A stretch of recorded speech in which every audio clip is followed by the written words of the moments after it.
L'Union d'Elbazel, c'est l'avenir du raffinage, au-delà même de Fos. Le frein libre, c'est de savoir si un grand groupe multinational peut faire n'importe quoi sur un site et l'abandonner en laissant ses travailleurs sans solution, alors même qu'une reprise peut exister. Nel Cacao, j'appuierai, alors qu'il y a beaucoup de retard pour répondre à l'investisseur étranger qui s'est présenté, j'appuierai ce dossier de reprise. Et puis enfin, sur la SNCM, j'aurai à cœur sur les liaisons entre Marseille et la Corse, et d'une manière générale entre toutes les liaisons entre les deux grandes régions, Provence-Alpes-Côte d'Azur et la région Corse, de faire en sorte qu'il puisse y avoir une régulation sur ces trafics. On voit bien qu'il y a un certain nombre de multinationales qui veulent fermer des sites sans qu'ils puissent être repris, en emportant la marque, en emportant le savoir-faire et en empêchant que tout autre concurrent puisse s'installer sur le site qui a été abandonné. Eh bien ça cessera après le 6 mai.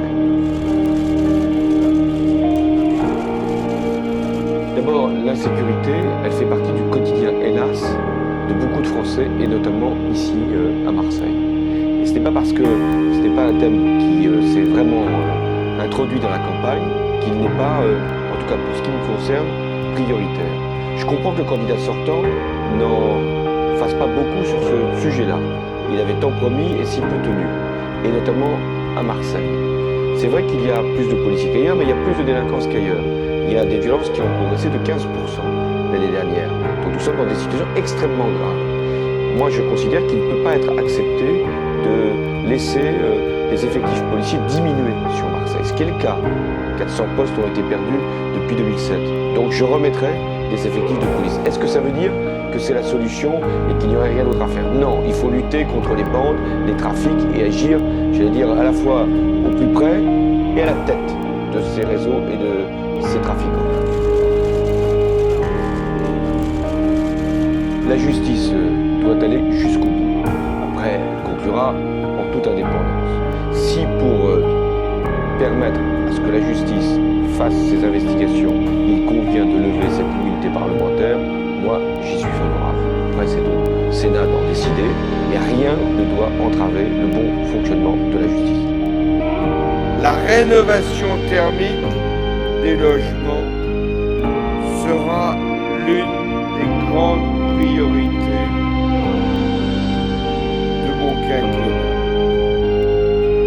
L'objectif est de mettre aux normes énergétiques 1 million de logements par an.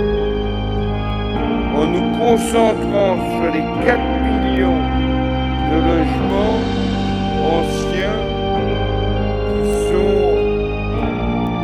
les plus mal isolés. La centrale de Fessenheim, qui est la plus ancienne de notre parc,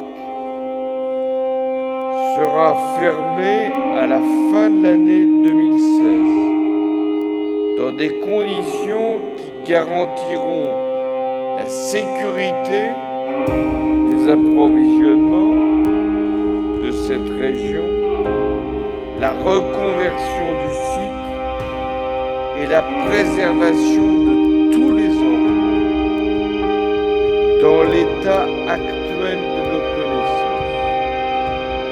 Personne, je dis bien personne, ne peut affirmer que l'exploitation des gaz et huiles de schiste par fracturation hydraulique, seule technique aujourd'hui connue, est exempte de risques lourds pour la santé